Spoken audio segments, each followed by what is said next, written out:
Ganjing world, a brighter way of life.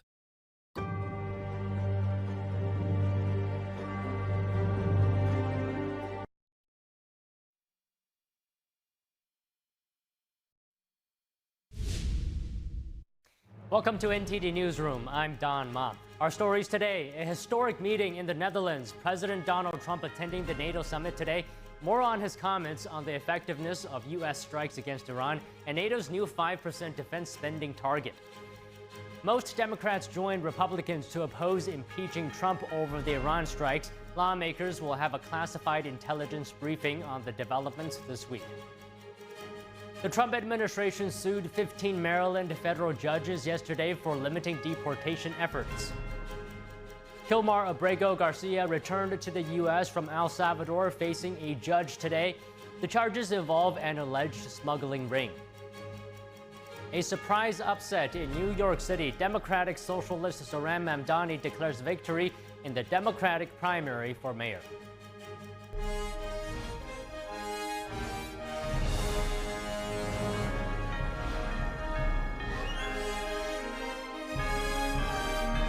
This is NTD Newsroom, live from our global headquarters in New York City.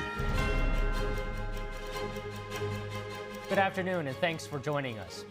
A high-stakes NATO summit is underway in the Netherlands, with President Trump taking center stage. Trump praised recent U.S. airstrikes on Iran, saying they helped defuse tensions with Israel and even drew comparisons to World War II.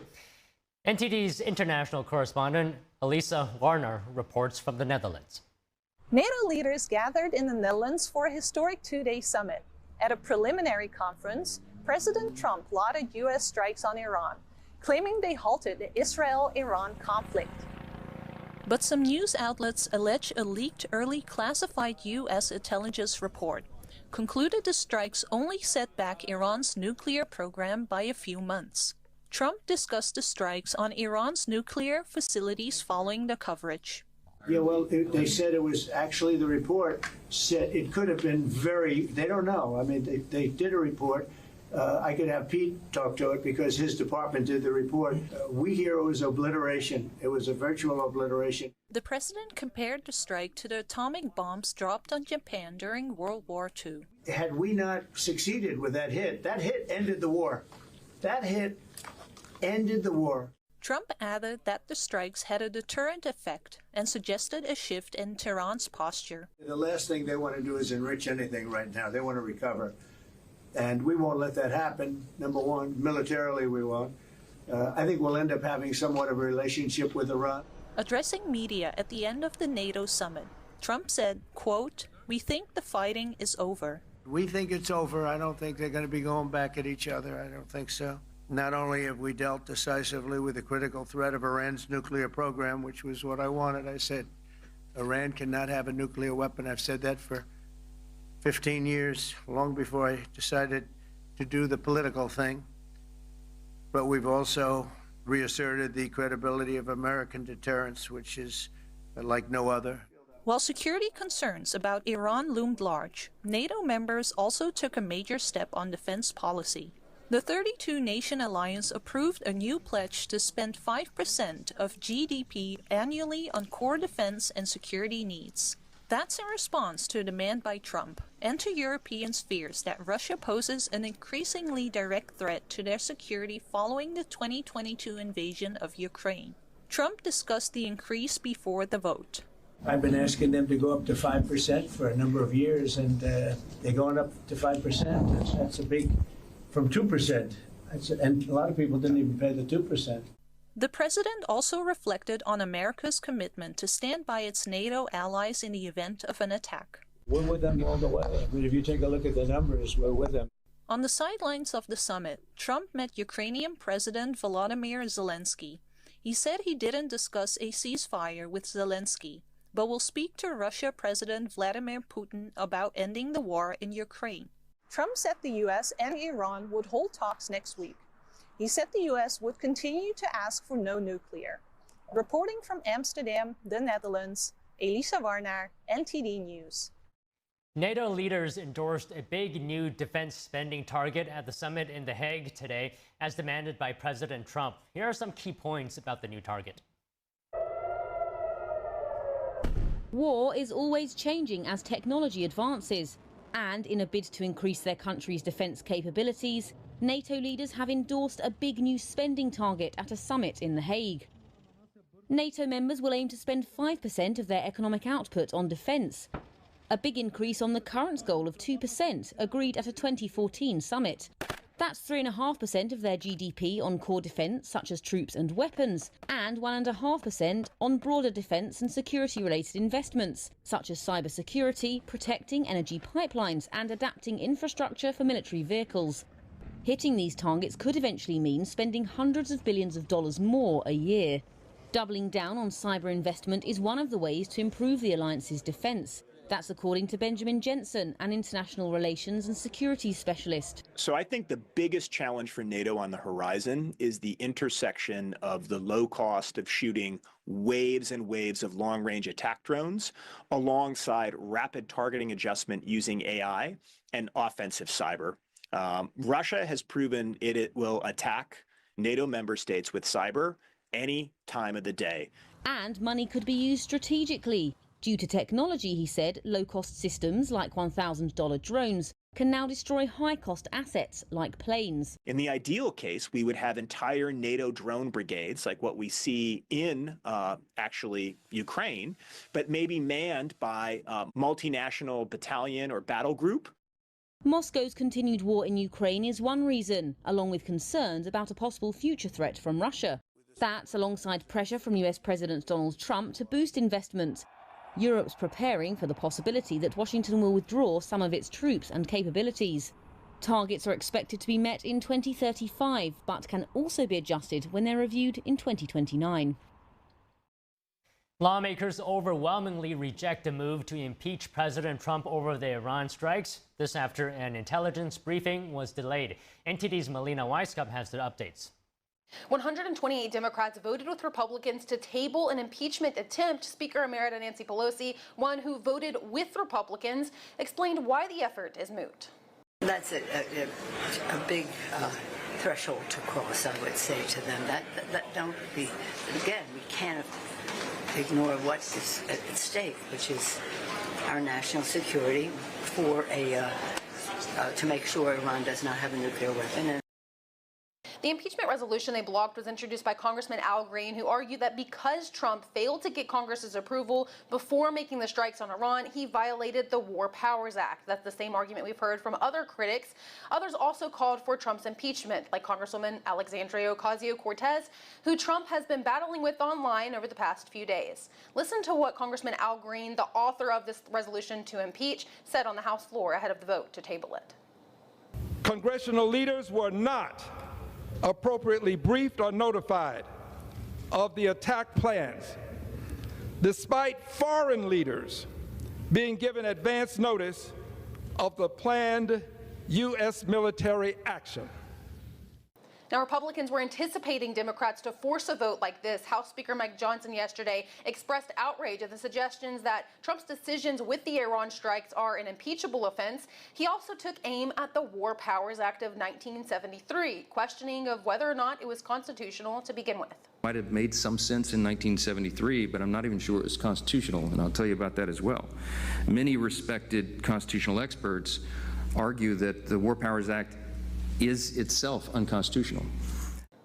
Now, Speaker Johnson has also confirmed that lawmakers will be briefed on the Iran developments this Friday. This is after it was postponed yesterday, causing uproar among lawmakers who say it's necessary for Congress to be in the loop on what's next. Reporting from Washington, D.C., Melina Weisskopf, NTD News. Israel says the strikes have set back Iran's nuclear program by years. An army spokesperson said today that one of the biggest achievements during the 12-day conflict was the damage done to Iranian proxies in the region. Listen.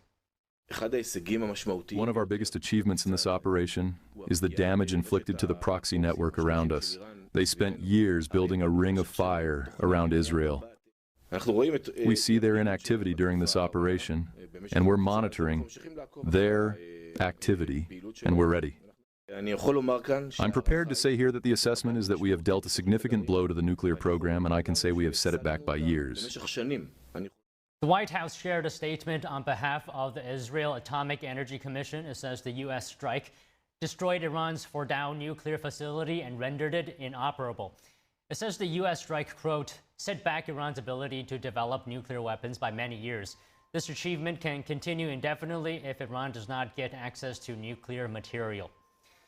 Iran is suspending its cooperation with the International Atomic Energy Agency. Iran's parliament speaker added that Iran's nuclear program would accelerate following U.S. and Israeli strikes. Today, the head of UN nuclear watchdog stressed the need for Tehran to re-engage. IAEA Chief Rafael Grossi said his priority is getting inspectors back to Iran's nuclear facilities to assess the damage and verify its stocks of enriched uranium. Grossi said access was the agency's #1 priority at an Austrian security cabinet meeting. I don't think this would help anybody, starting with Iran. This would lead to isolation, all sorts of problems, and why not? Perhaps, if not the unraveling, a very, very, very serious erosion in the NPT structure. Iranian state media reported that Parliament approved a bill today to suspend cooperation with the UN nuclear watchdog. The move would need the final approval of Iran's Supreme National Security Council. Iran's parliament speaker said the IAEA has undermined its international credibility. President Trump said today that the Iranian Fordow nuclear site has been obliterated, saying the U.S. has since collected additional intelligence and has spoken with people who have seen the site. And just moments ago, Director of National Intelligence Tulsi Gabbard said new intelligence confirms Trump's statements, saying the sites have been destroyed. And joining us now to discuss is Dr. Rebecca Grant, Vice President, Lexington Institute and National Security Analyst. Good afternoon, Dr. Grant. First of all, your comments here on the initial leaked Pentagon report, as well as what kind of destruction would you expect from bunker buster munitions hitting a nuclear facility like Fordow? All signs show that the huge munitions dropped by the B-2 bomber really did their job. They hit right where they were supposed to. And as the UN has now confirmed for us, this facility at Fordow has been obliterated. On top of that, remember, 2 of the massive ordnance penetrators were dropped on another site at Natanz, where there was a uranium conversion facility, and that is wiped out too. So the big takeaway here is that right now, Iran's nuclear program is inoperable. The nuclear bomb program is gone. And the president also said today that he believes Iran's uranium couldn't have been moved in time. And he also said it's very hard and dangerous to move. What will it take to get tangible evidence showing that it's been destroyed?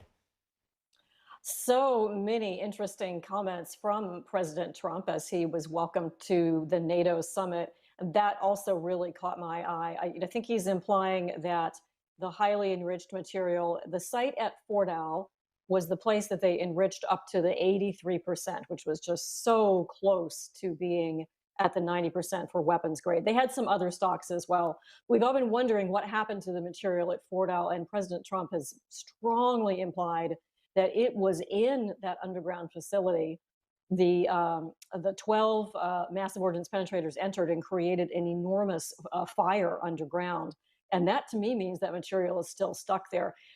In terms of evidence, they're never going to show us all the evidence that they have. But in addition to satellite imagery, I think there's a lot of intelligence work from us and from the Israelis and maybe others that tells us what really has happened to that site. I'm sure they're seeing that Iran is not going up there. I mean, they're not up there with shovels trying to get at it. And presumably, maybe there it stays, and much better there than moving towards an Iranian nuclear weapon. And what does this operation tell us about the value of manned power, air power, that is? Well, no other airplane in the world could have done this. No other nation could have done this. And I'm so glad that America had, we have just 19 B-2 Spirit stealth bombers. We're building the B-21, which is to be its replacement. The B-21 has flown. There should be a few of them on the production line right now, but we only have 19 of these. And what an incredible testament to the air crews who flew that mission and the many that supported them, that they were able to go and do that and do it so precisely. It's the first time that an emergent nuclear power has been destroyed with air power. And I am so glad that we had that in the United States Air Force, the ability to end that nuclear weapons program in Iran and to make the region and the whole world safer as a result. And just to follow up, Dr. Grant, can you talk to us about the importance of what you just said in the context of rising tensions between China and Taiwan? Because Mark Rutte has just said that the risk of conflict over Taiwan is in fact growing. And it's a great sign that NATO, the Secretary General, is aware of the risks of China. That wasn't as true several years ago. You know, today there is actually a British aircraft carrier in the Pacific, along with our U.S. aircraft carrier. And that shows you how much our NATO allies are really aware of the threat of China. The B-2 strike on the deeply buried targets in Iran proves what the U.S. Air Force has always said they could do, hold critical targets at risk. And believe me, that means if it came to it, China's targets as well, whether that is their anti-satellite weapon out in the desert, some of their missiles. You know, this has got to remind China's military that they are not safe from the B-2 bomber, and that is tremendous for deterrence, and that should really give them pause about undertaking any military operations around the area of Taiwan. And Dr. Grant, I don't want to take up too much of your time, so just to conclude our conversation today, maybe what are the main lessons learned from the U.S. strike on Iran? That we must have precision, stealth, long-range air power, you know, for the good of the world, and that we must have the resolve to use it in this very limited, very precise campaign. It's a wonderful tool that really has evolved just in the last couple of decades. It is a tool for peace. It is going to be needed now more than ever as we strive to not only deal with Russia, but to contain the ambitions of China, and of course, always to keep an eye on North Korea too. Okay, Dr. Grant, thank you so much today. Thank you. Coming up, the Trump administration sued 15 Maryland federal judges yesterday for limiting deportation efforts. We have that story and more when we come back.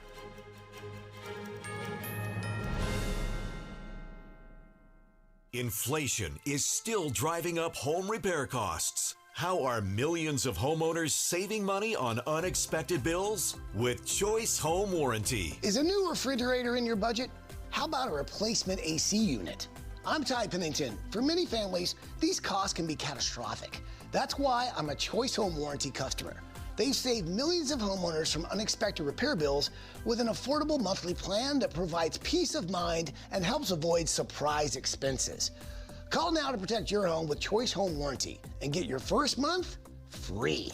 Choice Home Warranty offers plans that cover repair or replacement on up to 25 essential home systems and appliances. Protect your budget with a customizable Choice Home Warranty. We've been a Choice Home Warranty customer for almost 9 years. And we couldn't be more happy with their service that we get from Choice Home Warranty. Unexpected home repairs can quickly eat into your savings. It wastes time and fills you with stress. Choice Home Warranty is the most trusted name in home warranty. Call now to lock in a low monthly rate. Choice Home Warranty has a nationwide network of more than 25,000 trusted technicians. When I have a breakdown, they always have the right contractor to get me taken care of quickly. I just pay a low monthly fee and they pay for the covered repairs. Choice Home Warranty has been a great company to work with, and they've taken care of us. I would suggest anybody who lives in a home not to be in a home without him. It's time to protect your hard-earned money with an affordable plan from Choice Home Warranty. Call right now for the peace of mind you and your family deserve. Call Choice Home Warranty now. Protect your home and your wallet with Choice Home Warranty. Call now to get a free quote, your first month free, and save $10 a month for the first year. Call 800-983-4585, 800-983-4585, or go to choicehome.com. Kids love it. Parents trust it. Obviously.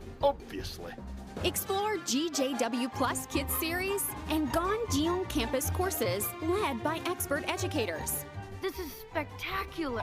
Children will learn values like respect, responsibility, and knowledge in language, science, and more. Wow. All while having fun. Perfect. Subscribe today at GJW Plus Kids, where learning meets fun.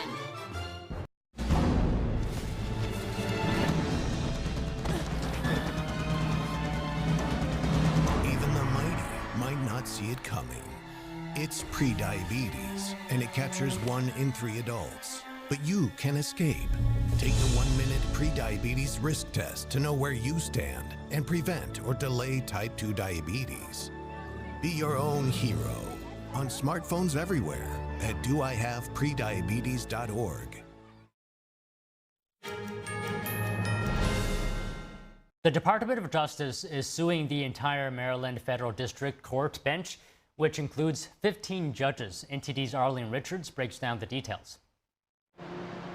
In a lawsuit filed on Tuesday, the Department of Justice chastised 15 Maryland federal court judges for allegedly using and abusing their judicial powers to interfere with executive branch decisions. The lawsuit, filed in the same district court where the judges preside, claims that 2 court orders require the court clerk to automatically enter an injunction against removing any alien detained in Maryland who challenges their detention. The department claims in its filing that the automatic injunction issues whether or not the alien needs or seeks emergency relief, whether or not the court has jurisdiction over the alien's claims, and no matter how frivolous the alien's claims may be. It says district courts don't have the authority to challenge or block the executive office from carrying out removal orders. And these standing orders violate congressional limits on district courts' jurisdiction in immigration matters. The automatic injunction also applies to any actions that seek to change the legal status of any alien. The government states that even immigration judges are barred from proceeding with cases that include removal orders. They're seeking a judgment that declares the orders violate the limitations on district courts' jurisdiction and to block them from enforcing the orders. Arlene Richards, NTD News. Zohran Mamdani, the 33-year-old New York State lawmaker and self-described Democratic Socialist, declared victory in New York City's Democratic mayoral primary. That's as former New York Governor Andrew Cuomo concedes. Here's more. It's a surprising upset over former New York Governor Andrew Cuomo, who had been seeking a political comeback 4 years after resigning amid sexual harassment allegations. But in brief remarks to supporters, the 67-year-old conceded the race to Mamdani and said he had called to congratulate him. "Tonight is his night," he said. Mamdani, a self-described Democratic Socialist, holds a state assembly seat in New York's Queens Borough and entered the mayoral race as a virtual unknown. According to the city's elections board, he was ahead of Cuomo, 43.5 to 36.4%, with nearly 95% of ballot scanners reporting. 9 other Democratic candidates trailed far behind. But Mamdani's lead in Tuesday's preliminary results appeared too large for Cuomo or any other candidate to overcome. The differences between the 2 mayoral candidates were stark.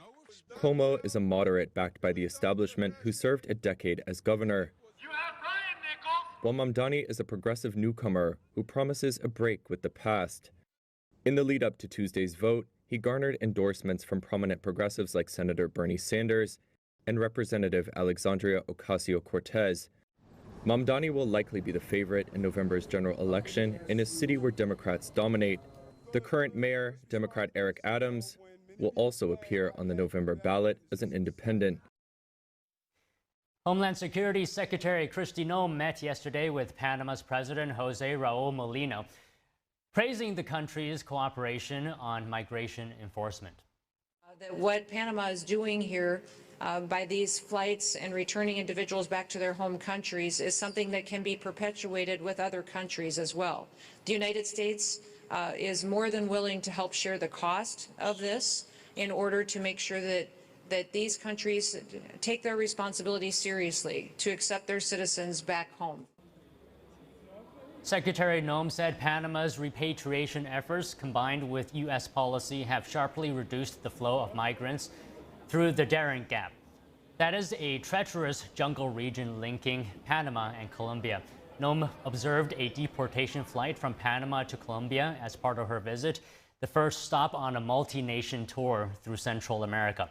Her trip will continue with stops in Costa Rica, Honduras, and Guatemala. In a social media post, Noem also said Panama has been a strong partner in preventing drug cartels from reaching U.S. soil. Kilmar Abrego Garcia is due back in court today. The Salvadorian national was returned from his home country to face criminal charges in the U.S. Garcia is accused of conspiring with at least 5 other members of a smuggling ring to bring immigrants to the U.S. illegally. On Sunday, a judge ruled that the Trump administration could not continue to detain him. The court is set to hold a bail hearing in Tennessee today to set the conditions of his release from jail. The judge acknowledged that even if Garcia is released from pretrial detention, he likely would be taken into immigration custody. Immigration officials previously said Garcia would be deported again after completing his sentence in the U.S. Florida has begun building a new illegal immigration detention center described by state officials as low-cost and efficient, thanks in part to its remote Everglades location. Nicknamed Alligator Alcatraz by Florida's Attorney General, the facility is being set up on a little-used airstrip surrounded by marshes and swamps. The area is home to wildlife, including panthers, crocodiles, and alligators, which officials say will act as a natural deterrent. Governor Ron DeSantis invoked emergency powers Tuesday to expedite the project. The site will feature light infrastructure, mainly tents and trailers, and is expected to begin housing detainees by the first week of July. The Florida National Guard will be deployed to help operate the facility. A federal judge has indefinitely blocked President Trump's executive order to end collective bargaining rights for many federal workers. A coalition of unions representing nearly 1 million federal workers requested the preliminary injunction. Yesterday's decision clashes with the ruling from a federal appeals court in May, which lifted a different judge's block on the order. That case pertained to another union's members. At issue was an executive order President Trump signed in March. It attempts to abolish multiple agencies' union contracts due to national security. The White House news release at the time said the order was aimed at stopping federal unions who have, quote, declared war on President Trump's agenda. The unions argued the order violated their First Amendment rights. Yesterday's ruling blocks the executive order pending a trial over its constitutionality. The Trump administration can appeal the ruling if it chooses.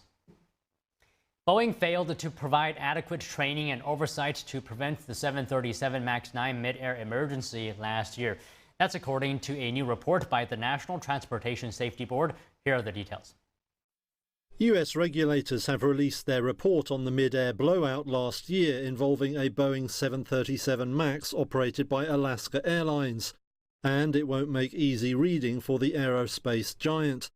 The National Transportation Safety Board says Boeing failed to provide workers with the training, guidance and oversight that could have prevented the incident.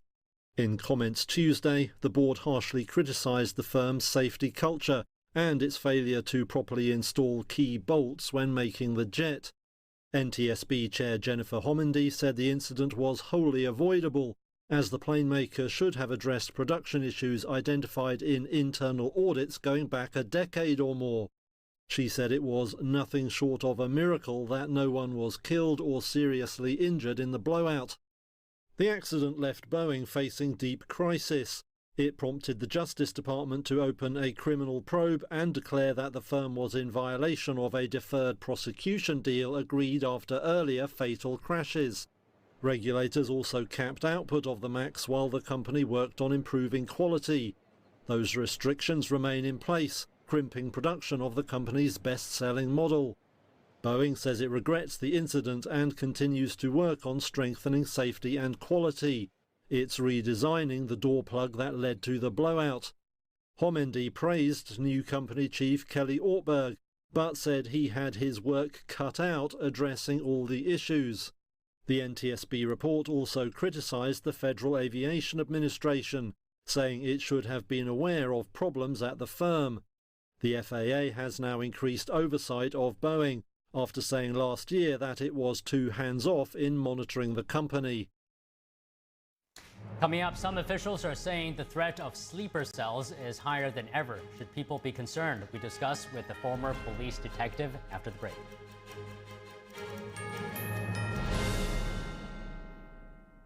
As we naturally age, many people are getting zero amount of this incredible and unique substance. That's when we start seeing an impact in our joints, skin, nails, and even our digestion. People ask me, Dr. X, what is the #1 supplement I should be taking? My answer is multi-collagen protein. People's reactions to me, people were like, what are you doing? What is going on? You look amazing. You have a glow about you. What makes Ancient Nutrition Multi-Collagen stand out from other brands? 10 types of collagen. It's grass-fed, pasture-raised with vitamin C and probiotics. It's proven to reduce joint discomfort rapidly, continuously, and persistently. It improves the appearance of crow's feet after 4 weeks and improves skin tone after 8 weeks. And it promotes hair thickness, growth, and a reduction in hair breakage. It has transformed everything from my hair. Like, my hair was starting to kind of just, come out, and I don't have that anymore. My skin feels amazing. Call the number on your screen and find out how to get a free bottle when you order, plus free shipping and our 30-day money-back guarantee. And as a bonus, we will include Dr. Josh Axe and Jordan Rubin's revolutionary book, Multi-Collagen Makeover, free with your order, plus free shipping and free returns. I have implicit trust in Dr. Axe because the plan worked. I am living proof of it. This is the collagen protein that is backed by clinical studies. It's what my family uses, it's what I use, and I know you're going to benefit in a big way as well. Love the results or get your money back. This special TV offer is not available in stores. Call the number on your screen or go online now. To celebrate our newest launch, Rev 7, I'm bringing you an amazing introductory offer, plus an exclusive overstock sale that you're not going to want to miss. Rev 7 is our premium energy drink that tastes great and gives you energy all day with no jitters and no crashes. That's because there's no sugar and no caffeine. I'm so sure you're going to love Rev 7 that for a limited time you can try our 3-pack absolutely free. Or check out our Percale bed sheets. I can't believe I'm even going to say this. Every color, every style, every size, only $29.88. So go to mypillow.com or call the number on your screen. Use your promo code to save 20% on our Rev 7 12-packs or try our introductory 3-pack absolutely free. And our Percale bed sheets, all sizes, only $29.88, even the queens and kings. Inventory is extremely limited, so order now. As tensions with Iran continue, the U.S. arrests 11 Iranian nationals who were in the country illegally. The Department of Homeland Security says one of them has admitted to ties to Hezbollah. NTD's international correspondent, Arian Pasdar, has more. Immigration and Customs Enforcement, or ICE, arrested 11 Iranian nationals illegally in the United States over the weekend. ICE also arrested a U.S. citizen who threatened to kill law enforcement while allegedly harboring an illegal immigrant from Iran. This reflects the administration's aim to keep known and suspected terrorists out of American communities. Homeland Security says that one of the individuals is a former member of the Islamic Revolutionary Guard, and that he has admitted connections to the Iran-backed terrorist group Hezbollah. An immigration judge ordered his removal in June of 2022, but he remained in the U.S. illegally. A Homeland Security spokesperson reportedly says, "We have been saying we are getting the worst of the worst out, and we are. We don't wait until a military operation to execute. We proactively deliver on President Trump's mandate." Arian Pasdar, NTD News. The threat of sleeper cells in the U.S. has never been higher, though there aren't current specific threats. This is according to U.S. Customs and Border Protection. And joining us now to discuss this subject is Lieutenant Stephen Rogers, former U.S. Navy officer of Naval Intelligence and former New Jersey police detective. Good afternoon, Lieutenant Rogers. So can we start with the basics here? What exactly is a sleeper cell? What do they do, and how do they operate in the United States? Well, to begin with, we've been concerned about sleeper cells for quite some time, especially since the border was open during the Biden administration.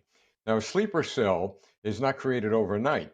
A sleeper cell consists of individuals who have come into this country illegally, who are well trained before they come into this country, and trained to do what? To blend in with the community. The individual that is in a sleeper cell could be a person who is in the workplace, who lives in your neighborhood. They've learned to blend in to each community by becoming school teachers, some cases police officers. In other words, there's no way on earth that you would be able to tell who would be involved in a sleeper cell. But they are well trained, and they are prepared at a minute's notice to be activated, meaning that if their host country, in this case we're concerned about Iran, gives them the word to launch a terrorist attack somewhere in the United States, they will come together, they will do the planning, they will effectively do what they would want to be a successful terrorist attack anytime, any place in the United States of America. We've been concerned about this for quite some time as a result of the illegal border crossings, and now, unfortunately, what we feared the most can become a reality. So having heard that, the immediate question would be, what are the methods authorities are using to identify a sleeper cell? Well, certainly, I'm not going to give out all of the methods because some of them are, I'm sure, classified. But I will say this to you, that it is extremely important that we put all hands on deck. We've heard that over and over again, meaning that every single American citizen who loves this country, if they see something, they need to say something, now more than ever. And we notice that a lot of people do see a lot on the internet. They'll see certain chatter. They'll listen to people having conversations. By all means, make the call. Don't feel foolish. In addition, we have to, and I've said this over and over and over again, the national security mechanisms in this country are great. We've got terrific intelligence gathering resources. But I've got to tell you that where we lack is in training police officers on a local level, what to look for, what to report, what to be involved with when it comes to this problem regarding sleeper cells. So a lot more information has to be given to local police departments. And we may find that the local cop knows the who, what, when, where, and why on the streets in their neighborhoods more than any national security team in Washington, D.C. In your opinion, do you think people should be concerned, or should there be any worry, for example, when going to large public events? Well, we're always concerned, are we not? But we cannot allow the terrorists to win even before they strike. I mean, look, they want to take our freedom away, our freedom of speech, our freedom of assembly, our freedom of movement. We have to live. It's a free country. But if we're vigilant and we keep our eyes and our ears open, we may be able to prevent a lot more than what people believe could happen. And by the way, the FBI, I know, has come under a lot of criticism over the past few years, but I've worked at FBI headquarters at the National Joint Terrorism Task Force. You could thank the FBI for this country not being attacked up to this point. They're a great group of individuals working very hard night and day in conjunction with all the other law enforcement agencies around the country. I think we're pretty safe, we're pretty secure, but now it's all hands on deck. Okay, if I may, Lieutenant Rogers, I would like to ask you about a specific, something specific. For example, New York City, right, considered potentially a top target for terrorists. How has the NYPD been trained to handle threats like sleeper cells? Well, you haven't had any attacks yet, and we actually have seen news reports over the past couple of years that potential terrorist activity has been stopped. So they have the sophisticated equipment, they have the tools, they have the skills, they have the training, and they have the manpower to prevent terrorist attacks. May not prevent all of them, but I believe at this point they have prevented some of them, just based on some of the news reports we've received over the past few years. That's why I say we're pretty safe and secure, because we do have well-trained officers out there on the field. But NYPD is the best in the world, not just the best in the country, the best in the world when it comes to intelligence gathering information that they are able to disseminate not only nationwide but worldwide in order to prevent a potential terrorist attack. Would you say the U.S. is better prepared now than in previous years? Oh, absolutely. With Donald Trump becoming president of the United States and the people that he put into our national security matrix, talking about the National Security Council, his advisors, a lot safer today than we were yesterday. Okay, just in closing, can you just reiterate your personal confidence level in the work of local, state, as well as federal law enforcement to keep our community safe during this time? Oh, I believe now at this point, I could tell you my confidence level is extremely high. Why? Because of the conduct of our national security teams from the White House through the Pentagon, through our military and civilian intelligence agencies. They're sharing a lot of information. They're talking to intelligence agencies overseas like never before. That's why my confidence rate is very, very high. And frankly, I feel very safe at this point in time. Well, Lieutenant Rogers, well said. Thank you so much for your time today. Thank you. Coming up next, Iran's defense minister landed in China today, his first trip since Israel and the U.S. struck several of the Middle Eastern countries' nuclear facilities. Despite backing Tehran following the strikes, Beijing has so far declined to provide any material support. A Chinese state broadcaster reported that Iran's defense minister is expected to meet with his counterparts from the Shanghai Cooperation Organization. Member states include India, Pakistan, and Russia, among others. China's defense minister will reportedly host the meeting. Shortly after Israel attacked Iran, China condemned the strikes. Iran is an important part of China's strategic Global Belt and Road Initiative. Earlier this year, Iran participated in joint military exercises with China and Russia. However, support from the Chinese Communist Party since the strikes has been limited so far.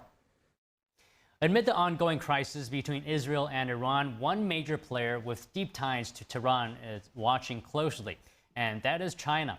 On Sunday, Secretary of State Marco Rubio urged the Chinese regime to encourage Iran to close the strategic Strait of Hormuz, a vital oil passage.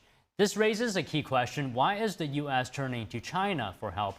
Let's take a closer look at Beijing's Middle East ties and core interests in the region. China, as the top buyer of Iranian oil, has extended a lifeline for Tehran's struggling economy. Despite U.S.'s sanctions, Beijing buys more than 90% of Iranian oil exports, accounting for roughly 12% of Iran's GDP. In return, China benefits from discounted oil prices. Iran is the second largest country in the Middle East. It joined China's Belt and Road Initiative in 2016, helping to expand China's influence in the region. In 2021, China and Iran signed a 25-year strategic pact covering economic, military, and security cooperation. China and Iran also hold regular military drills, deepening their strategic ties. The U.S. has long accused China of aiding Iran's nuclear program. This support dates back to the 1980s, when China allegedly helped build Iran's largest nuclear research center in Isfahan. China reportedly supplied Iran with materials and technology needed for nuclear weapons development. Brandon Weichart, senior national security editor at the National Interest, warned that if Iran acquires nuclear weapons, it could destabilize the region, threaten Israel and U.S. security, and trigger a nuclear arms race across the Middle East. A former senior U.S. intel officer says China and Russia view Iran's nuclear development as a way to weaken U.S. military power in the region, especially after sanctions on Russia over Ukraine. Many China analysts believe Beijing may see this as an opportunity to increase pressure on Taiwan, while the U.S. is more engaged in the Middle East conflicts. Secretary of State Marco Rubio said the U.S. won't impose further sanctions on Russia as of right now. Washington still wants room to negotiate a peace deal. Rubio spoke to Politico on the sidelines of the NATO summit. He said Moscow might stop ceasefire talks if the U.S. imposes more sanctions. He added that President Trump will know the right time and place for new economic measures against Moscow. The administration is also working with Congress to make sure lawmakers allow Trump to appropriately and be flexible. The U.S. consulate in Hong Kong condemned the city for stifling U.S. Independence Day celebrations. Hong Kong education authorities reportedly warned teachers and students not to attend events marking the day. The U.S. consulate accused Hong Kong's leaders of interfering with consulate-hosted events, saying U.S. embassies and consulates worldwide celebrate Independence Day every year. In an email to the Associated Press, the consulate said Hong Kong's attempt to characterize these activities as unlawful only further reveals its insecurity and fear of freedom. The criticism came days after Facebook page EDU Lancet reported the city's education authorities asked schools not to join the events and warned them about violating the national security law. Beijing imposed that law on Hong Kong in 2020. It's being used to jail dozens of democracy activists. Fears over the law drove many families and young professionals to leave. A bipartisan House commission held a hearing yesterday on trends in transnational repression. Lawmakers and witnesses say this directly impacts people and entities on American soil. NTD's David Lam reports. Expert witnesses testified on Tuesday about repressive tactics from foreign countries reaching into the U.S. The FBI has improved its intake system for reporting on cases and maintains a transnational repression information page. However, there is a need for enhanced coordination between federal and local law enforcement to identify, prevent, and respond to TNR. The Tom Lantos Human Rights Commission heard about cases originating from Pakistan, India, Brazil, Hong Kong, and China, where activists and journalists have been targeted. We will hear testimony today about how China punishes people in the United States for speech that their government doesn't like. According to the Commission, transnational repression, or TNR, include tactics that can be direct through killings, abductions, enforced disappearances, and unlawful removals. It also includes indirect tactics like online harassment, digital surveillance, targeting of relatives, and abuse of consular services. The Hong Kong police have summoned family members of wanted activists for interrogation about our activities. Our family members have been surveilled and threatened. One witness said 48 governments, about a quarter of the world's countries, have used transnational tactics in the last decade. Although the governments of Russia, Iran, Turkey, Egypt, Uzbekistan, Rwanda, and Cambodia aggressively pursue dissidents abroad, the Chinese government remains the most prolific perpetrator of transnational repression, undertaking the world's most sophisticated and comprehensive campaign. I also think it's very important that we maintain and increase federal funding for organizations that have been, documenting, investigating, disrupting and exposing transnational repression in the United States. Other solutions that panelists suggested range from less law enforcement surveillance to considering other countries' human rights violations when making policies and agreements with them. David Lam, NTD News. Lawmakers want to ban U.S. executive agencies from using artificial intelligence models developed in China, including those from DeepSeek. The bipartisan group want to bring the bill into both Houses of Congress. Reuters reported earlier that a senior U.S. official concluded DeepSeek is aiding China's military and intelligence operations and has had access to large volumes of NVIDIA's chips. DeepSeek shook the technology world in January with claims it developed an AI model that rivals those from U.S. firms at much lower cost. But some U.S. companies and government agencies have banned the use of DeepSeek over data security concerns, and the Trump administration has considered banning its use on government devices. The new bill would create a permanent framework for barring the use of all Chinese AI models from U.S. executive agencies, as well as those from Russia, Iran, and North Korea. Coming up, a Maryland community came together to support a local animal shelter in crisis. The shelter urgently needed foster homes after its air conditioning broke down. We have that story and more when we return.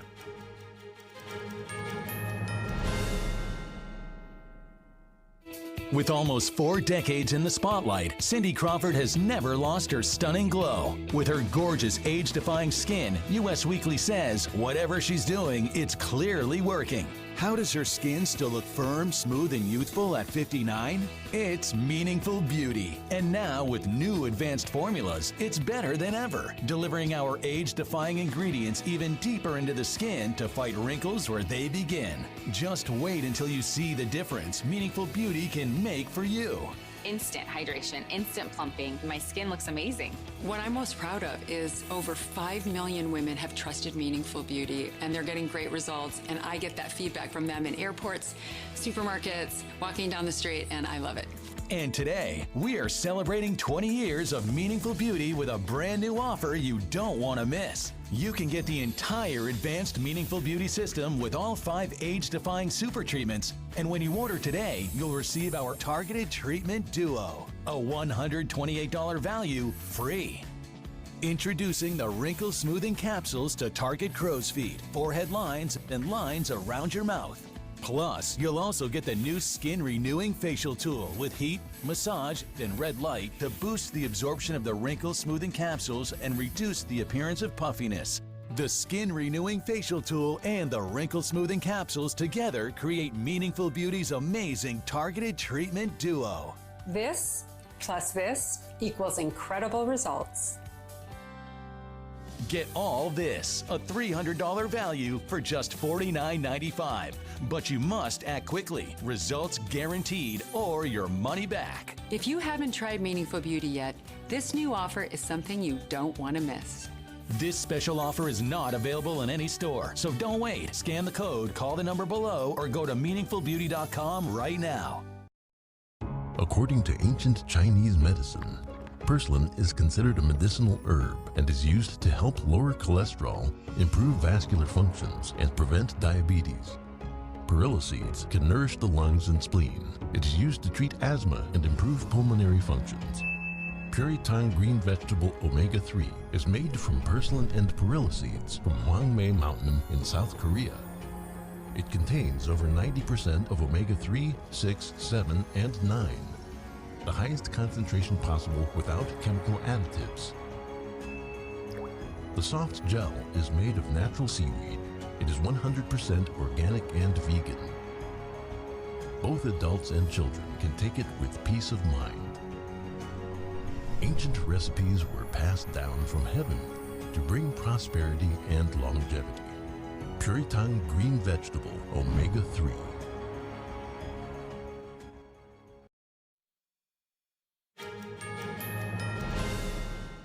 King Charles will host President Trump for his second state visit to Britain later this year. The trip would make Trump the first elected political leader in modern times to be hosted twice by a British monarch. Buckingham Palace confirmed the trip today. The late Queen Elizabeth welcomed Trump to Buckingham Palace for a 3-day state visit in June 2019 during his first term in office. That visit already put Trump in a select group of U.S. presidents. Only former presidents Barack Obama and George W. Bush were afforded official state visits during Elizabeth's 70 years on the throne. The Axiom Mission 4 spacecraft blasted off today from NASA's Kennedy Space Center. The launch marked SpaceX's 18th human spaceflight. CEO Elon Musk's rocket company ushered in a new era for NASA 5 years ago. Since then, SpaceX has been providing American astronauts their first rides to space. NASA retired its space shuttle program in 2011. For India, Poland, and Hungary, the launch marked a return to human spaceflight after more than 40 years. Their astronauts will be joined by America's most experienced astronaut, Peggy Whitson. The 3 countries share the cost of the privately funded mission. It also kicked off their first mission sending astronauts to the International Space Station. A climber who lost his fingers and toes to frostbite on a Nepalese mountain more than 30 years ago is still at it. At age 85, he's still scaling cliffs and sharing the sport with the next generation. NTD's Andrew Thomas has the details.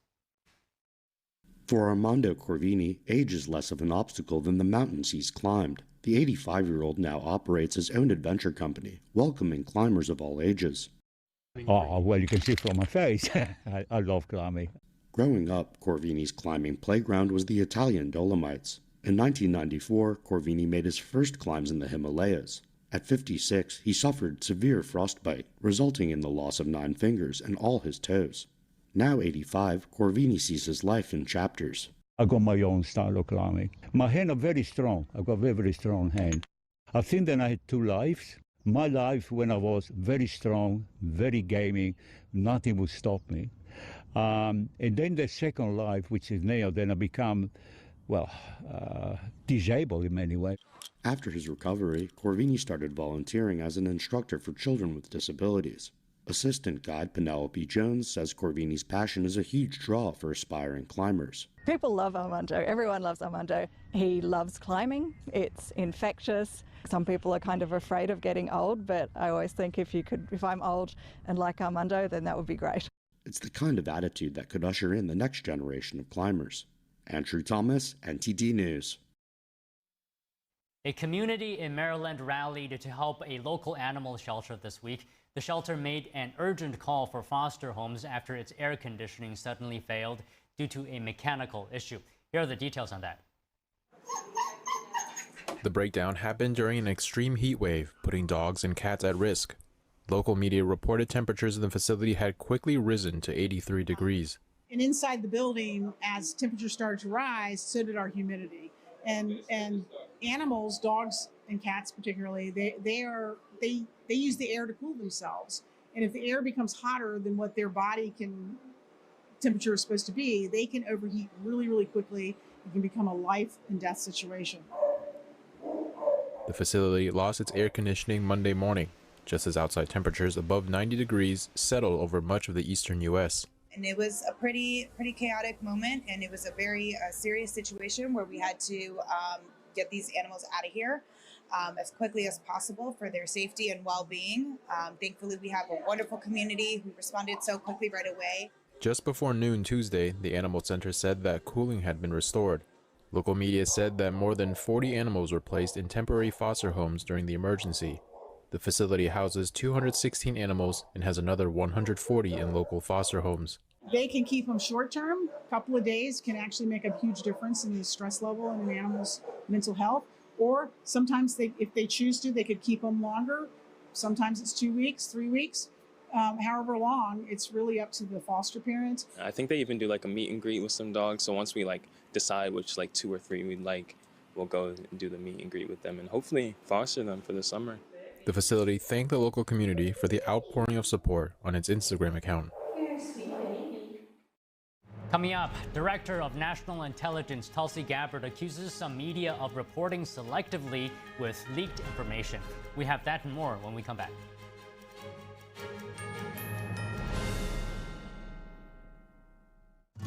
Say goodbye to harsh, bitter coffee and hello to a delicious, smooth brew. With specialty quality beans, expertly roasted in-house, you'll taste the difference with every sip.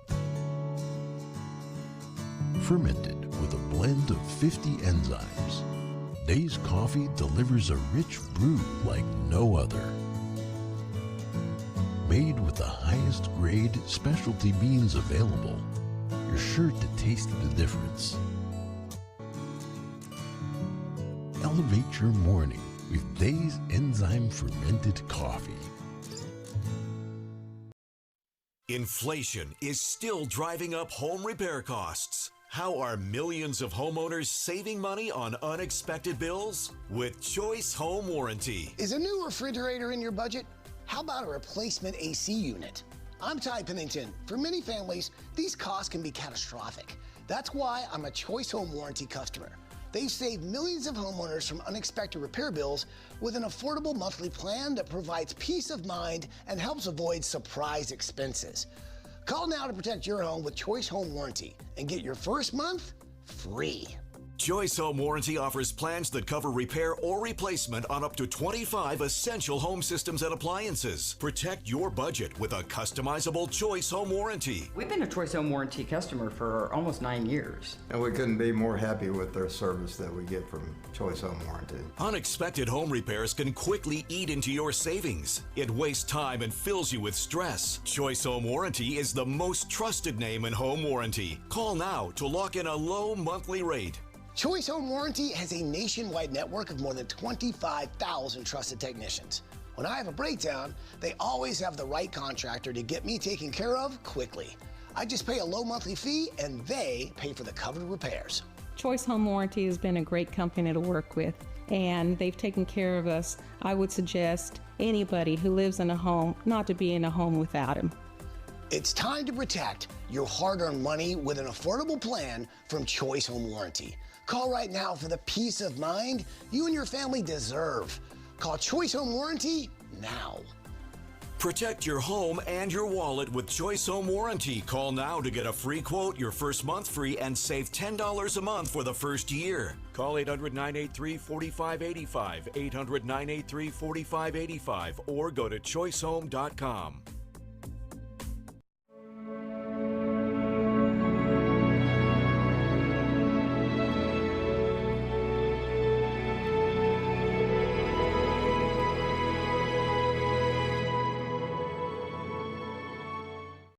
NTD News, the fastest growing independent news source in America, bringing you breaking news from around the world. Expert analysis, investigative